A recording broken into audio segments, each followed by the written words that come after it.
जय शिव शंकर भोलेनाथ।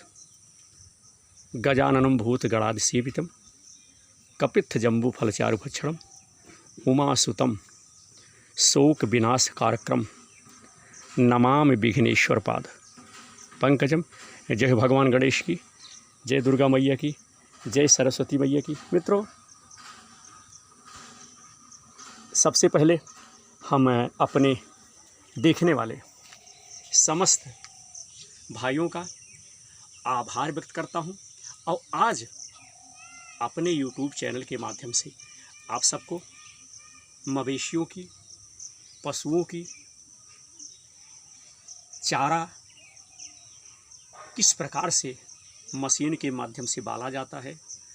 और मित्रों, पहले था हमारे पूर्वज, हमारे बाबू जी, हमारे ज़माने में आप देख रहे हैं एक लकड़ी है और इसी इतना बड़ा इतना मोटा एक नेसूहा बनाया जाता था और वह ज़मीन में गड्ढा करके लगभग इतना गाड़ दिया जाता था और इसके बाद उस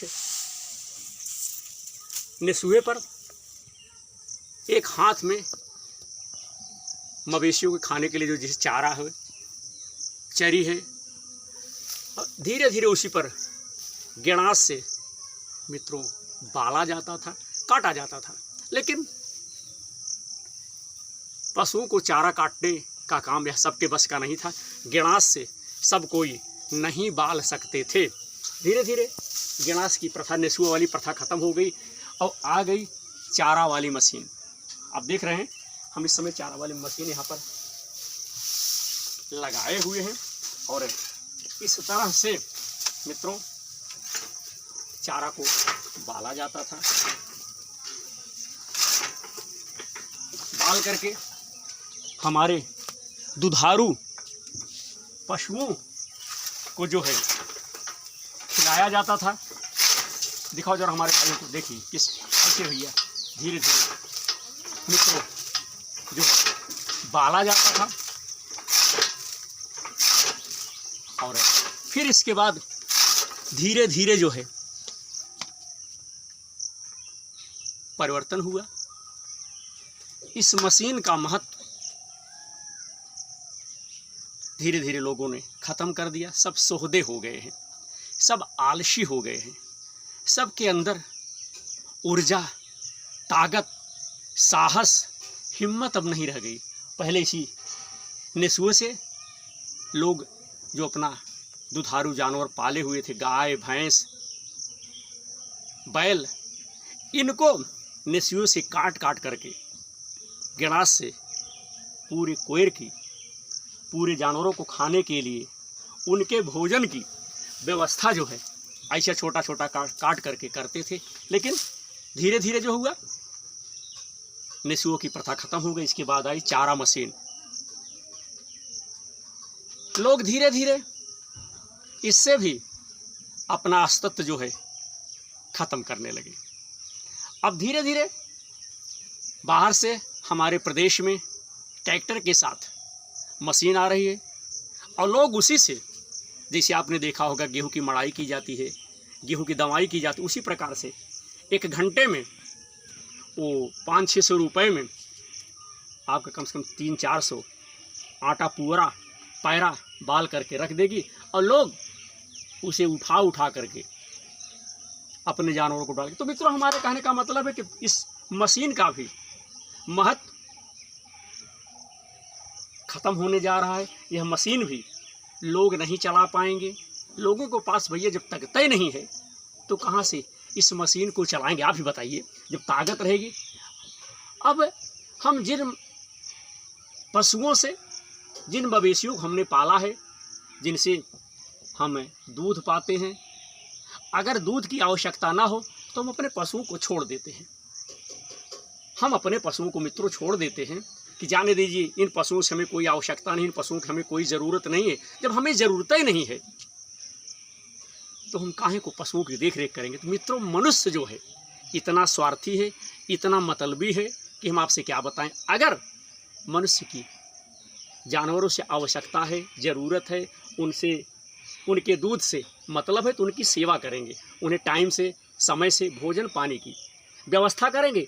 अवसरते अगर हमारी गाय, हमारी भैंस अगर दूध नहीं दे रही है तो न तो उन्हें समय से भोजन देंगे, न भैया उन्हें समय से खूंटे पे बांधेंगे, हावदे में बांधेंगे खाने के लिए। जहाँ बेचारी गाय पड़ी रहेगी वहीं पड़ी रहेगी।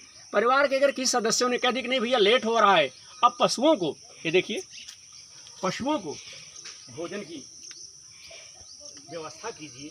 ये देखिए नाद है और नाद में तब जाकर के बांधेंगे। तो आज की दशा यह है कि हमारे भाई इतने आलसी हो गए हैं कि काम करना चाहते नहीं।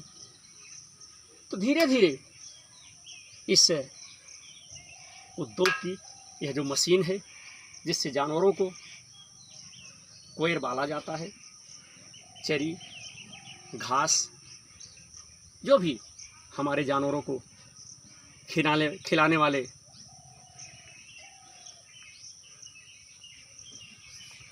चरी वगैरह हैं, इन चीज़ों को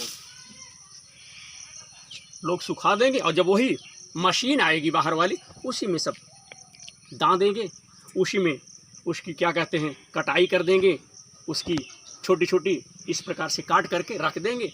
और आज कोई काम करना नहीं चाहता। तो मैं इस वीडियो के माध्यम से अपने देशवासियों से भैया कहना चाहता हूं कि कम से कम जिन पशुओं की, जिन गायों की, जिन भैंसों की आप दूध पीते हैं, जिनकी सेवा करते हैं,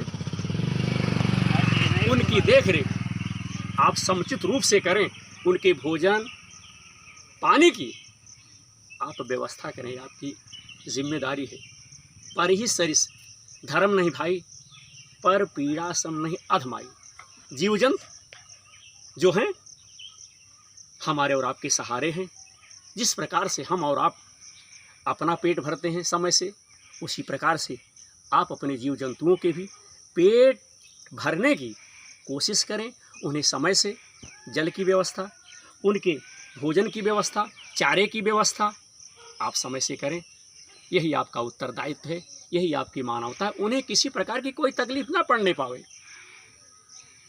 पशु पीड़ा दलितता, अगर हमारे पशुओं को खाने में, पीने में अगर किसी प्रकार की दिक्कत आएगी, परेशानी आएगी, तो उनके ऊपर अगर परेशानी आएगी, उनके परेशानी होने से हमारे और आपके परिवार पर विपत्ति आएगी, मुसीबत आएगी, संकट आएगा। इसलिए पशु पीड़ा दरिद्रता, पशु की अगर पीड़ा होगी तो हमारे परिवार पर भी संकट पड़ेगा। तो जब हम अपने पशुओं की देखरेख अच्छी तरह से करेंगे तो हमारा परिवार आनंद से रहेगा।